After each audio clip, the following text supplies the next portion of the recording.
Hey guys, today I'm going to show you how to use Google Authenticator. It's a beginner guide. If you're starting with Authenticator and want to use Google Authenticator but don't know how to use it, I will tell you. First of all you have to do is open your Google Play Store, and in the search bar all you have to do is type Authenticator, hit search, and you will see Google Authenticator on the search bar. You have to click on it. Make sure the app is posted by Google LLC, which means it's original application from Google. Once you have downloaded the application, you will see the app on your applications list.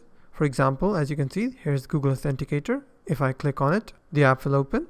I will click on Get Started. Now it is asking me allow Authenticator to take pictures and record video to scan QR codes. I will click on allow. Now you will see this interface. You have two options. Either you can scan QR codes or you can enter a setup key, or you can also import existing accounts. If I click on enter a setup key, it will ask me for an account name, your key, and this key will be provided by the account from which you are setting up your two-factor authentication. For example, if you go to security.google.com, you will see two-step verification option over here.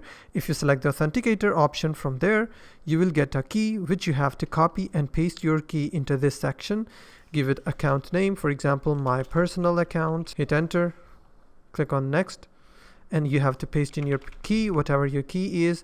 After you have entered your key, click on add. As you can see, my personal account has been added, and I will get a code which will be used for two-step verification. Every 30 seconds this code will be renewed and the previous code will expire.